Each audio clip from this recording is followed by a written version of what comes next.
लेना इसको। Next concept, कौन सा कॉन्सेप्ट बैठेगा? कॉन्सेप्ट नंबर ये बैठेगा, हाँ बिल्कुल ठीक है। 5 कॉन्सेप्ट है। 5 कॉन्सेप्ट क्या बोलता है? एंगल बिटवीन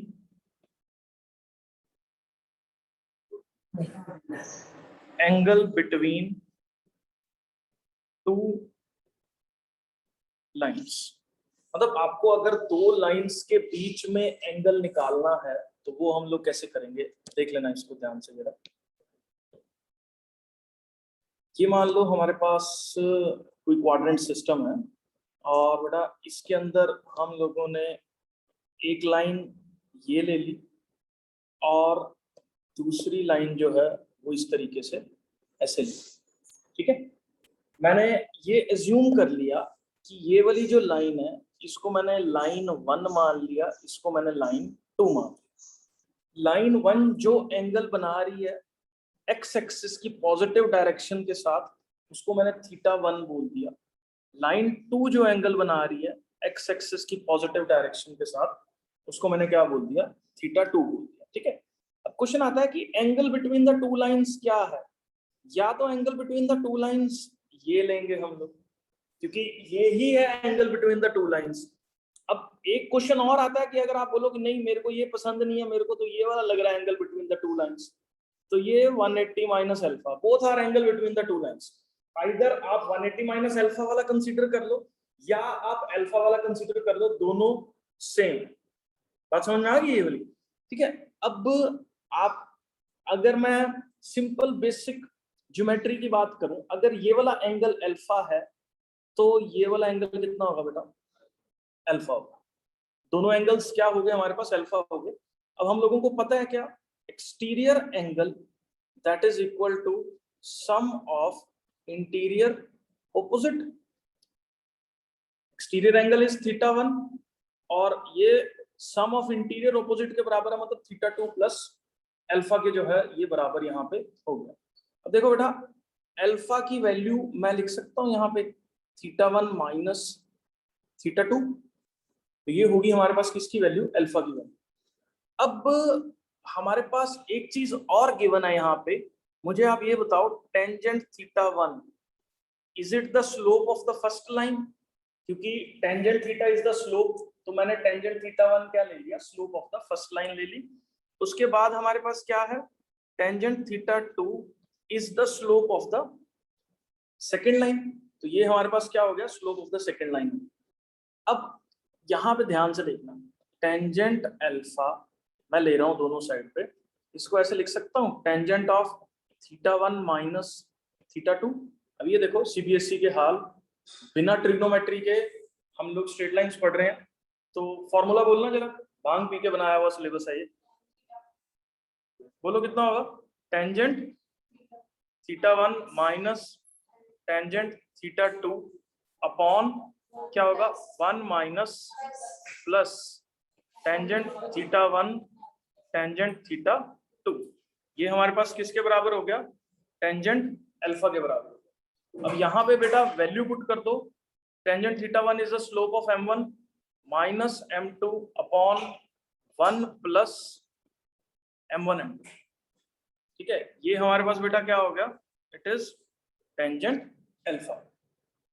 अब हम लोग ना एक चीज और देख लो, यहाँ पे हम लोग जब ये वैल्यू निकालते हैं ना, मतलब angle between the two lines निकालते हैं, तो उसका जो टेंजेंट अल्फा हम लोग लेते हैं that is modulus of m1 minus m2 by 1 plus m1 m2। अब इसका कारण कौन बताएगा?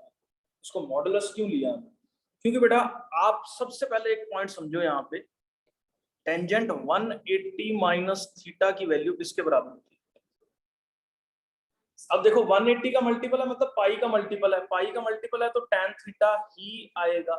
उसके बाद सेकंड क्वाड्रेंट में लाई कर रहा है तो नेगेटिव होगा। अब देखो एंगल या तो अल्फा हो सकता है या 180 माइनस अल्फा हो सकता है, ये बात समझो। तो अगर एंगल 180 माइनस अल्फा है तो ये वाली वैल्यू नेगेटिव हो जाती है। तो इसीलिए यहाँ पे दोनों साइंस को कैटर करने के लिए मैंने इस तरीके से लिखा है, मतलब it can be tangent alpha can be either positive और नेगेटिव, ठीक है। यही दोनों एंगल्स जो है वो हम लोगों के पास यहाँ पे रहेंगे। तो रिकॉर्ड कर लेते हैं इसके ऊपर मैं पूरा लेक्चर, चलो देख लो। मॉडुलस का मतलब क्या होता है बेटा, देखो यहाँ पे -2 का mod it is equal to +2, +2 का mod it is equal to +2। मतलब मॉड फंक्शन का मतलब ये है उसका मैग्नीट्यूड, साइन को भूल जाओ। जैसे -5 का मॉड इज व्हाट 5, +5 इसका मॉड भी किसके बराबर है, 5 के ही बराबर है, ठीक है। तो थोड़ा सा आइडिया ले लो अभी जनरल कि किस तरीके से जो है ये वर्कआउट कर रहा है। तो नेगेटिव का मॉडुलस इज वो पॉजिटिव रहेगा हमेशा जो वैल्यू, ठीक है। तो आई होप आपको ये क्लियर है। उसके बाद बेटा जी हम लोग यहाँ पे फॉर्मूला जो आया वो डिस्कस कर लेते हैं पहले। ये देख लो हमारे पास angle between the two lines जिसको मैंने tan अल्फा बोला है यहाँ पे, that is equal to m1 minus m2 by 1 plus m1 m2 का मॉड। पहला क्वेश्चन, अगर angle between the two lines is 0 degree, इसका मतलब क्या है, दोनों लाइंस के बीच का एंगल 0 डिग्री है, मतलब लाइंस आर पैरेलल। तो लाइंस अगर पैरेलल होंगी तो दोनों लाइंस के बीच का एंगल कितना होगा, 0 होगा। दूसरी चीज आप यहाँ पे ये समझो कि tangent 0 that is equal to कितना होता है 0। तो अल्फा अगर 0 है तो tan 0 0 हो गया। तो इसका मतलब क्या, m1 minus m2 upon 1 plus m1 m2 की वैल्यू 0। तो इससे अपने को ये पता लग रहा है कि m1 की वैल्यू जो है वो m2 के बराबर है। कल भी हम लोगों ने ये चीज डिस्कस करी थी कि अगर दो लाइंस पैरेलल होती हैं तो उनका स्लोप जो है वो हमारे पास क्या रहता है, सेम रहता है। मतलब दो पैरेलल लाइंस का स्लोप इज ऑलवेज सेम। तो यहां से प्रूव हो गया ये वाला कि दो पैरेलल लाइंस का स्लोप जो है वो क्या है हमारे पास, सेम। दूसरा पॉइंट यहां पे मैं लिख देता हूं इसको, parallel lines have equal slope. Parallel lines का जो स्लोप है वो इक्वल है, ठीक है। ये पॉइंट भी क्लियर है। उसके बाद क्वेश्चन आता है परपेंडिकुलर लाइंस। परपेंडिकुलर लाइंस का क्या कॉन्सेप्ट है, आप ये देख लो, टेंजेंट अल्फा, मतलब अल्फा की वैल्यू अगर हम लोगों के पास कितनी है, 90 डिग्री है, दिस इंप्लाइज टेंजेंट अल्फा किसके बराबर होगा, इंफिनिटी के बराबर होगा। तो इसका मतलब m1 minus m2 upon 1 plus m1 m2 अगर इंफिनिटी है तो इसका मतलब क्या है, 1 प्लस m1 m2 की वैल्यू 0 है। क्योंकि ये तभी इंफिनिटी हो सकता है जब डिनोमिनेटर इसका 0 है। तो अगर इसका डिनोमिनेटर 0 है तो यहाँ से देख लो ये कल वाला रिलेशन ही प्रूव हो गया। कल किसी और तरीके से किया था, आज यहाँ पे हमने दूसरे मेथड से कर दिया कि m1 m2 की वैल्यू जो है वो क्या होगी हमारे पास, -1 के बराबर जो है वो हो जाएगी। तो अगर m1 m2 की वैल्यू हमारे पास -1 के बराबर है तो इसका मतलब हमारे पास जो लाइंस है वो कौन से वाली कैटेगरी के अंदर जो है वो लाई करती है, परपेंडिकुलर वाली कैटेगरी के अंदर जो है वो लाइंस हम लोगों के पास लाई करती है। आई होप बेटा जी ये वाला सारा जो है वो आपको क्लियर है। इसमें कोई डाउट है तो प्लीज बताओ, ठीक है, समझ में आ गया। चलो नेक्स्ट कॉन्सेप्ट पे आ रहा हूं मैं। फर्स्ट एक्सरसाइज के कॉन्सेप्ट्स मोस्टली खत्म है, लेकिन उसके बाद मैं फर्स्ट एक्सरसाइज ही करवाऊंगा, तो ऐसे सिर के ऊपर से जाते रहेंगे ये सारे ना। अगला कॉन्सेप्ट है, कॉन्सेप्ट नंबर कौन सा बैठेगा ये, कॉन्सेप्ट नंबर 6। कॉन्सेप्ट क्या है, कोलिनियरिटी ऑफ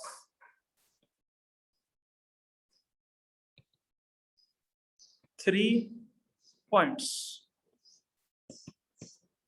ठीक है, मतलब आपको ये प्रूव करना है कि 3 पॉइंट्स जो हैं वो हमारे पास क्या हो, कोलिनियर हो। ठीक है, तो आप यहाँ पे देखो, ये मैंने क्या लिया, एक ये क्वाड्रेंट सिस्टम ले लिया ये वाला, और एक ये लाइन ले ली ऐसे। तो सबसे पहले तो कोलिनियर पॉइंट्स कौन से होते हैं, ऐसे पॉइंट्स जो एक पर्टिकुलर लाइन पे लाई कर रहे हो उनको हम लोग कोलिनियर पॉइंट्स बोलते हैं। तो मैंने यहाँ पे बेटा पॉइंट ले लिया एक ए, दूसरा पॉइंट ले लिया बी, तीसरा पॉइंट ले लिया क्या सी। अगर हमारे पास slope of A B is equal to slope of B C is equal to slope of A C है, तो हमारे पास पॉइंट्स क्या रहेंगे, कोलिनियर रहेंगे। तीनों का स्लोप सेम है, मतलब तीनों की ढलान सेम हो अगर, तो हमारे पास पॉइंट्स कौन से वाली कैटेगरी के अंदर लाई करेंगे, कोलिनियर वाली कैटेगरी के अंदर जो है वो लाई करेंगे। ठीक है, या एक और काम कर सकते हो, इवन अगर ये वाली कंडीशन नहीं भी है, कौन सी वाली कंडीशन, ये वाली कंडीशन, तो भी चलेगा। मतलब खाली ए बी का स्लोप अगर बी सी के बराबर है, क्योंकि इसमें एक कॉमन पॉइंट है ये वाला। अब देखो ऐसा कभी नहीं हो सकता कि ए बी का स्लोप बी सी के बराबर हो और दोनों लाइंस अलग अलग, ये ए, ये बी, ये सी, इन दोनों का स्लोप अलग अलग है क्वाड्रेंट सिस्टम के अंदर अगर हम लोग बात करें, तो ये लाइंस कभी भी कोलिनियर नहीं हो सकती। कोलिनियरिटी की क्या कंडीशन है कि यहाँ पे A comma B comma C are, ये क्या आ जाएगा, नॉन कोलिनियर। नॉन कोलिनियर है because slope of A B is not equal to slope of B C. Slope of A B जो है वो स्लोप ऑफ बी सी के बराबर नहीं है, तो इसीलिए ये तीनों पॉइंट्स जो है वो हम लोगों के पास क्या है, कोलिनियर नहीं है। ठीक है, बोलो क्या डाउट है। जैसे हमारे पास लास्ट में था कि m1 = m2, तो लाइंस पैरेलल थी, ऐसे m1 बिल्कुल बेटा, बड़ा अच्छा क्वेश्चन है ये भी आपका। इसको देख लो, मैं आंसर कर रहा हूँ, ध्यान से देख लेना। इसने क्या पूछा बेटा, स्लोप अगर बराबर है तो वहां पे लाइंस पैरेलल थी, यहाँ पे हमने कोलिनियर बोल दिया, ऐसा क्यों बोला। इसको देखो बेटा जी ध्यान से, ये देखो पैरेलल लाइंस और कोलिनियर पॉइंट्स में सबसे पहले डिफरेंस देखो। ये है हमारे पास पैरेलल लाइंस, यहाँ पे ले ली मैंने लाइन नंबर L1, ये ले ली मैंने लाइन L2। इन दोनों पॉइंट्स में डिफरेंस हमारे पास क्या है, सबसे पहले आपको ये चीज जाननी है, वो ये कि there is no common point. इन दोनों लाइंस के बीच में कोई भी कॉमन पॉइंट नहीं है, तो इसीलिए यहाँ पे भी स्लोप जो है वो बराबर है। लेकिन जो हम जिस केस की बात कर रहे हैं, हम बात कर रहे हैं कोलिनियरिटी ऑफ 3 पॉइंट्स, तो मतलब 3 पॉइंट्स एक लाइन में हो, तो उसमें क्या हो रहा है, मतलब उस पर्टिकुलर केस में क्या हो रहा है, जैसे ये लाइन बन रही है, एक मिनट रुको, यहाँ पे मान लो हमारे पास एक ये लाइन बन रही है ऐसे, तो ये पॉइंट ले लिया मैंने एक, ये पॉइंट ले लिया मैंने दूसरा, तो हमें चेक करना है कि ये तीसरा पॉइंट भी इसके साथ कोलिनियर हो। तो आप एक चीज देखो, ये हम लोग बात कर रहे हैं 3 पॉइंट्स की, जिसके अंदर ये जो है वो हम लोगों के पास एक कॉमन पॉइंट है जो दोनों लाइंस के अंदर लाई करना चाहिए।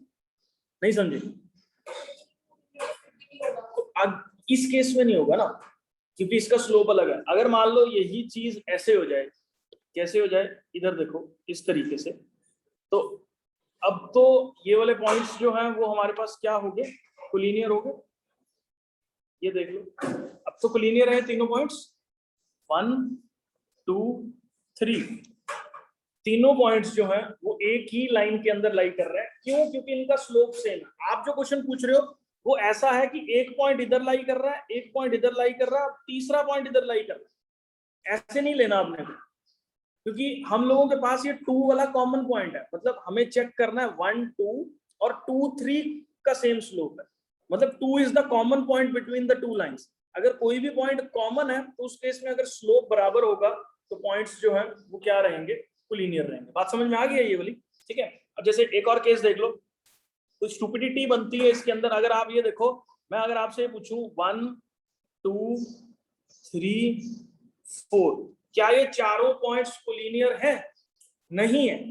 क्यों ये चारों पॉइंट्स कोलिनियर नहीं है? क्योंकि लाइंस तो पैरेलल है, कोलिनियर नहीं है। लेकिन ये पॉइंट्स क्यों ऐसा, इसको ध्यान से देखना, क्योंकि जो M12 का स्लोप है that is not equal to M23 का स्लोप। क्योंकि अपने को ये चारों पॉइंट्स कोलिनियर, मतलब ये सबको ज्वाइन करना है आपने। ये लो कर दिया ज्वाइन, अब यहाँ पे इसके बराबर तो नहीं है ये, और ना ही ये किसके बराबर है, हमारे पास M34 के बराबर है, ठीक है ना। मतलब चाहे ये पैरेलल लाइंस पे लाई कर रहे हैं लेकिन कोलिनियर नहीं है। कोलिनियरिटी के लिए जो कंडीशन है वो क्या है, कॉमन पॉइंट है, क्योंकि स्लोप बराबर हो तो उससे भी हम लोग जो है इस चीज को सेटिस्फाई कर रहे हैं। बात समझ में आ गई है वाली, ठीक है। चलो आगे बढ़ रहे हैं हम लोग इसके अंदर। बेटा क्या फायदा आपका आने का अभी के लिए। एग्जाम्पल नंबर 1 टेकअप कर रहा हूं। पहले आपके पास बुक्स हैं तो प्लीज निकाल लो। Example number 1। तो फर्स्ट पॉइंट है इसका, फर्स्ट पार्ट क्या है, 2 पॉइंट्स दे रखे हैं आपके पास। एक पॉइंट मैं ए ले रहा हूं जिसके कोऑर्डिनेट्स हैं 3, और दूसरा पॉइंट मैं बी ले रहा हूं जिसके कोऑर्डिनेट्स हैं -1, 4। आपको क्या निकालना है, स्लोप निकालना है किसका, ए बी का। फॉर्मूला शायद आपको याद हो, slope is y2 minus y1 upon x2 minus x1। ठीक है, नहीं याद है तो इसको देख लो कहीं पे, आपने अगर लिखा होगा तो y2 माइनस y1 देखो करो, इसको y2 है ये मैंने 4 ले लिया, minus y1 upon x2 minus x1। तो ये किसके बराबर हो गया, 6/-4, दैट इज इक्वल टू -3/2। तो यहाँ पे ए बी का स्लोप कितना आ गया हमारे पास, -3/2 जो है वो ए बी का स्लोप हमारे पास आ गया। कॉन्सेप्ट क्लियर है ये वाला। नेक्स्ट बी पॉइंट नहीं बेटा, स्लोप नेगेटिव है, मॉड क्यों लेंगे हम, मॉड हमने एंगल निकालते हुए लिया था ना कि स्लोप निकालते हुए। Slope can be positive can be negative, ठीक है ना। वो कल हमने कॉन्सेप्ट में किया था, अगर एंगल 0 to 90 लाई कर रहा है तो स्लोप हमारे पास पॉजिटिव है, अगर 90 और 180 के बीच में लाई कर रहा है तो स्लोप नेगेटिव है, ठीक है। सेकंड पॉइंट है बेटा इसका, आपको स्लोप निकालना है 3,2 पॉइंट है एक, एंड 3,-2 है सॉरी, एंड 7,-2, ठीक है। 3,-2 एंड 7,-2। फॉर्मूला क्या है देखो, इस पॉइंट को भी मैं ए बी ले लेता हूं, ध्यान से देख लेना, MAB that is y2 minus y1, y2 minus y1 upon x2 is 7 minus x1। तो यहाँ पे क्या हो जाएगा, 0। अब स्लोप इज इक्वल टू 0 का मतलब क्या है, किसके,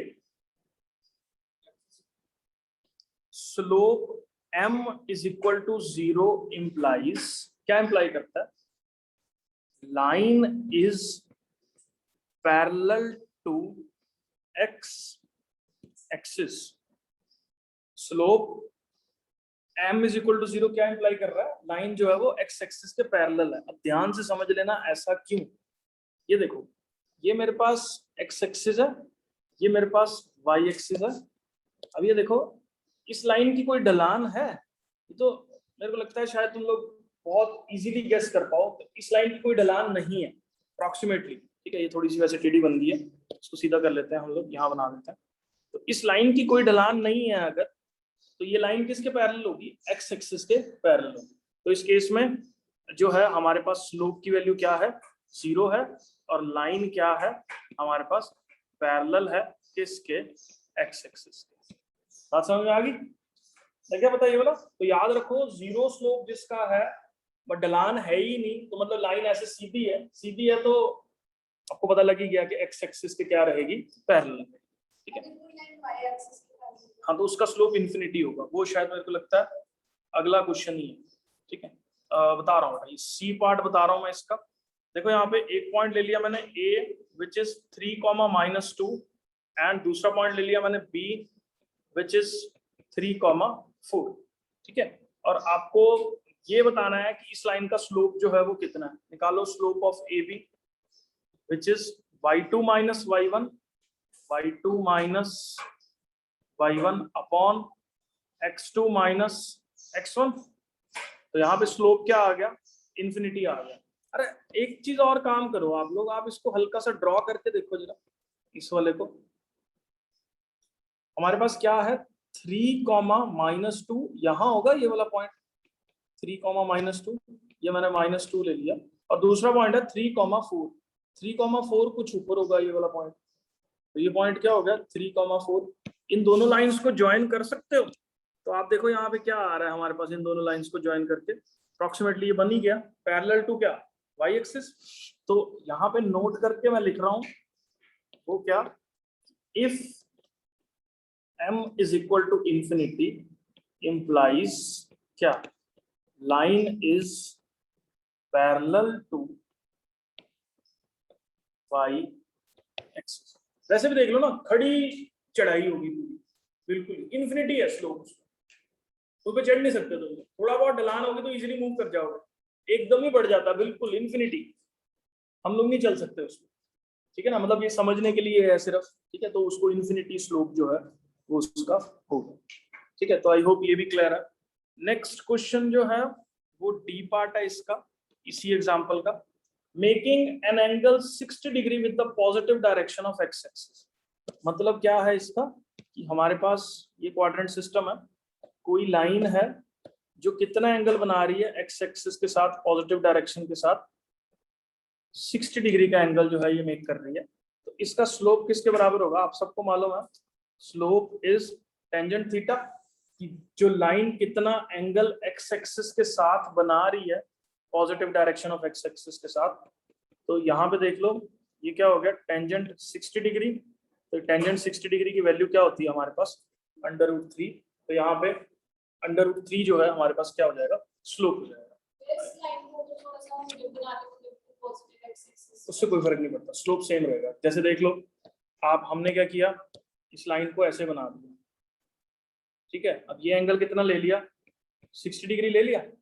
अब मुझे बताओ ये L1 लाइन L2 के पैरेलल है, तो जो पैरेलल लाइन होती हैं उनका स्लोप सेम होता है, तो चाहे ऐसे बना लो, जैसे मर्जी बना लो, पैरेलली जहां मर्जी ले जाओ इसको, सेम स्लोप रहेगा इसका, ठीक है। नेक्स्ट एग्जांपल नंबर 2 करवा रहा हूं मैं इसका, इसके बाद जो है एग्जांपल नंबर 2 स्टेटमेंट अगर आप रीड करो तो इसमें क्या लिखा हुआ है, if angle between the two lines is π/4, आपको क्या गिवन है, angle between two lines is equal to π/4 given है। The slope of one line is, मतलब एक लाइन का स्लोप उसके अंदर गिवन है आपके पास 1/2, आपको क्या निकालना है, slope of the other line find out करना है। एंगल दे रखा है दोनों लाइंस के बीच में, फॉर्मूला लगाओ यहाँ पे, टेंजेंट अल्फा बोल देते हैं इसको, या थीटा बोल दो, कुछ भी आपको जो ठीक लग रहा है। तो ये किसके बराबर है, m1 - m2 upon 1 + m1 m2 का मॉडुलस, ठीक है, मॉडुलस लेना है इसको यहाँ पे आपको। तो यहाँ पे जब वैल्यू पुट करोगे tangent π/4 that is equal to, इस लाइन को मैं x ले लेता हूँ स्लोप, या इस लाइन का स्लोप मैं m ले लेता हूँ, स्टैंडर्ड सिंबल पे चलते हैं, m ले लिया, तो ये होगा ½ - m अपॉन 1 + m/2 का मॉडुलस। ये क्या हो गया, 1 that is equal to ½ - m upon 1 + m/2। अब बेटा जब मॉडुलस साइन हटाते हैं ना, तो या तो ये प्लस हो सकता है या माइनस हो सकता है, क्योंकि हमने जब मॉड लिया तो 1 आया। दो केसेस हो सकते हैं, या तो हमने +1 का मॉड लिया तो भी 1 आया, या हमने -1 का मॉड लिया होगा तो 1 आया होगा। तो इसलिए जब हम लोग मॉड हटाएंगे, ये चीज आप अपने दिमाग में बिठा लो कि जब मॉड हटेगा तो यहाँ पे कौन सा साइन आएगा, प्लस माइनस का साइन जो है इस जगह पे आ जाएगा। अब मैं दो केसेस हैं, एक बार प्लस लेके सॉल्व कर लो, +1 that is equal to ½ - m upon 1 + m/2, और क्या, एक बार माइनस लेके सॉल्व कर लो, ½ - m अपॉन 1 + m/2। इसको लेके जाओ इधर जरा, 1 + m/2 that is equal to ½ - m हो गया, इसको इधर ले जाओ, इसको इधर ले जाओ, तो ये कितना हो जाएगा, 3/2m दैट इज -1/2। m की वैल्यू जो है वो -1/3 जहां से हमारे पास आ गई। और दूसरा केस ये वाला सॉल्व कर लो, तो ये क्या होगा, -1 - m/2 that is equal to ½ - m, इसको इधर ले जाओ, -3/2 that is equal to -m/2, तो यहाँ सॉल्व करके m की वैल्यू क्या आ रही है, 3 है। तो ये दोनों स्लोप्स जो है, मतलब आइदर ये वाला स्लोप होगा -1/3 या 1/3, ये दोनों स्लोप्स के केस में जो है वो इसको सेटिस्फाई करेगा, मतलब π/4 का एंगल जो है वो बनाएगा। ठीक है, अब क्वेश्चन आता है दो स्लोप्स क्यों आ रहे हैं। एक मतलब अगर आप ये कॉन्सेप्ट समझो ना, तो एक लाइन है उसका स्लोप गिवन है और दूसरी लाइन उसके साथ π/4 का एंगल बना। ठीक है ना, मतलब इसको मैं ना आपको यहाँ पे विजुअलाइज करके बताता हूँ, ध्यान से देखना जरा। मान लो ये कोई लाइन है, ठीक है, जो मैंने मेन लाइन ले ली जिसका स्लोप अपने पास 1/2 गिवन था, या जो भी गिवन था, m गिवन था, m1 गिवन था। दूसरी लाइन है जो इसके साथ अल्फा एंगल बना रही है,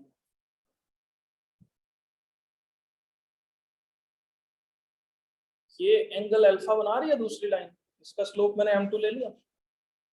अब ऐसी ऐसी दो लाइंस होंगी जो इसके साथ अल्फा एंगल बना रही होंगी।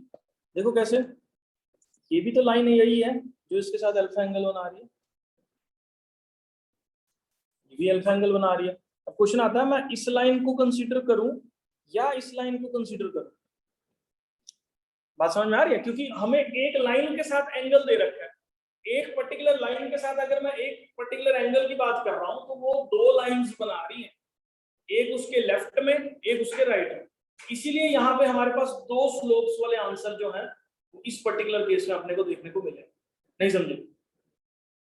नहीं समझे, चलो बड़ी अच्छी बात है। इसको दोबारा से देख लो बेटा जी एक बार। मैं एकदम सिंपल वे में आपसे बता रहा हूँ, ये मान लो कोई पर्टिकुलर लाइन है, आपको एक लाइन ड्रॉ करनी है जो इस लाइन के साथ, ये गिवन लाइन के साथ 30 डिग्री का एंगल बना है। बताओ कैसे करेंगे? ठीक है, बहुत सिंपल है इसको ड्रॉ करना। कैसे ड्रॉ करेंगे, देखो इस जगह पे ये बन गया हमारे पास, लाइन ड्रॉ कर दी मैंने जो कितने का एंगल बना रही है, 30 डिग्री का एंगल बना रही है। तो ये एंगल बन गया हमारे पास 30 डिग्री। और कोई लाइन बन सकती है जो इसके साथ 30 डिग्री का एंगल बना रही है? यस बेटा बन सकती है, आपको क्यों नहीं दिख रही? ये देखो यहाँ पे इस पर्टिकुलर केस में ये पर्टिकुलर लाइन जो है वो इसके साथ 30 डिग्री का एंगल बना रही है। ये वाली लाइन भी होगी हमारे पास जो 30 डिग्री का एंगल बना रही। तो आइडियली एक लाइन के साथ अगर मैं एक पर्टिकुलर एंगल की बात करूं तो वैसी दो लाइंस होती हैं। एक यहाँ पे देख लो येलो में शो कर रखी है, एक व्हाइट में शो कर रखी है जो पर्पल के साथ 30 डिग्री का एंगल बना रही है। मुझे अब ये बताओ येलो और पर्पल वाली लाइन का स्लोप सेम है क्या अलग अलग है? ये तो अंधे को भी नजर आ रहा है अलग अलग है। सेम होता तो पैरेलल होती लाइन, यहाँ पे तो इंटरसेक्ट कर रही है। बात समझ रहे हो? इसीलिए यहाँ पे दो आंसर्स आए हैं हमारे पास, एक -1/3 और एक क्या 1/3। ठीक है, एक -1/3 आंसर आ रहा है और दूसरा आंसर क्या आ रहा है हमारे पास 3 आ रहा है। तो ये केस है, ये मतलब एक लाइन के साथ अगर आपको एक पर्टिकुलर एंगल की बात करनी है तो वैसी वैसी दो लाइंस जो है वो हम लोगों के पास एग्जिस्ट करेंगी। ये दक्ष और वंश आपको क्लियर है बेटा? ये यस सर। ठीक है बेटा। नेक्स्ट मैं एग्जांपल नंबर 3 की बात कर रहा हूँ, मैं एक बार इसमें रिकॉर्ड कर ही देता हूँ पूरा। इसमें क्या बोलता है, ए लाइन थ्रू -2,6 एंड 4,8। एक लाइन है जो कहां से पास कर रही है, आपके पास -2,6 और दूसरा पॉइंट क्या है 4,8 से पास कर रही है, और is perpendicular to the line, दूसरी लाइन के परपेंडिकुलर है। जो लाइन कहां से पास कर रही है, इसको ना मैं थोड़ा सा ऐसे बना देता हूँ, दूसरी लाइन के परपेंडिकुलर है जो कहां से पास कर रही है हमारे पास 8,12 और x,24 से। तो आपको ये फाइंड आउट करना है कि x की वैल्यू क्या होगी, x की वैल्यू जो है वो क्या होगी। बहुत सिंपल है, दोनों का स्लोप निकाल लो, m1 इसका स्लोप ले लो m2। स्लोप ऑफ m1 कैसे निकलेगा, y2 - y1 upon x2 - x1। तो यहां से सॉल्व करोगे जब तो 2/6 विच इज 1/3 स्लोप आ गया। अब दूसरी लाइन का स्लोप क्या होगा m2 का, y2 - y1 मतलब 24 - 12 upon x2 - x1 which is equal to 12/x - 8। अब क्या होगा, लाइंस परपेंडिकुलर है, इंप्लाइज क्या m1 m2 की वैल्यू किसके बराबर होगी, -1 के बराबर होगी। तो 1/3 times 12/x - 8 that is equal to -1, 4 that is equal to 8 minus x, x that is equal to 8 minus 4, x की वैल्यू इंप्लाइज किसके बराबर आ गई, 4 के बराबर आ गई। ये इसका आंसर है।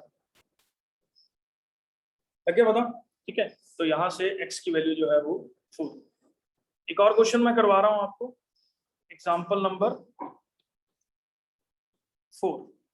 इसमें देखो क्या गिवन है, 3 पॉइंट्स गिवन है। एक पॉइंट है P H, K, दूसरा पॉइंट है Q X1, Y1, तीसरा पॉइंट है R which is X2 minus Y2। लाई कर रहे हैं लाइन पे, ठीक है। अगर ये दोनों पॉइंट्स लाइन पे लाई कर रहे हैं तो slope of PQ should be equal to slope of QR। ये अभी हमने डिस्कस किया। स्लोप ऑफ PQ निकाल लो, Y2 minus Y1 upon X2 minus X1, formula लगा दिया। सिमिलरली स्लोप ऑफ QR निकाल लो, यहाँ पे तो सीधा सीधा यही बन रहा है, Y2 माइनस Y1 अपॉन क्या, X2 माइनस X1। तो अब थोड़ा सा इसको सॉल्व कर लो। यहाँ पे यहाँ क्या बना, Y1 minus K times X2 minus X1 that is equal to X1 minus H times Y2 minus Y1, ठीक है। तो यही अपने को इसके अंदर प्रूव करना था। लास्ट एग्जांपल ले रहा हूं मैं, एग्जांपल नंबर 5। इसमें क्या है, आपके पास find the time and distance relation, time की वैल्यूज दे रखी हैं using the concept of slope. How, एक मिनट, क्या है, 2 positions of time and distance are recorded, t is equal to 0, 2 and t is equal to 3, 8 using the concept of first law, how the distance depends। देखो बेटा, इसके अंदर ना क्या given है इस क्वेश्चन में, मैं फटाफट से कर रहा हूँ इसको। एक पॉइंट है 0, 2, एक पॉइंट है 3, 8, एक पॉइंट है t, d, ठीक है। ये सारे एक ही पॉइंट पे जो है वो क्या कर रहे हैं, लाई कर रहे हैं, एक ही लाइन पे लाई कर रहे हैं। फटाफट से इधर देखो, और आपको रिलेशन निकालना है। तो कैसे करेंगे, देखो ये A, ये B, ये C। तो ये सिंपल है, AB का स्लोप किसके बराबर पुट करोगे, BC के स्लोप के बराबर। 8 minus 2 by 3 minus 0 that is equal to D minus 8 by T minus 3। Solve करोगे तो आपके पास आंसर आ जाएगा यहाँ पे क्या, 6/3 that is equal to 2 D minus 8 by T minus 3। तो ये 2T minus 6 is D minus 8। तो क्या हो गया, 2T minus D is equal to -2, ठीक है। तो D is equal to 2 times T plus 1, ये इसका आंसर है।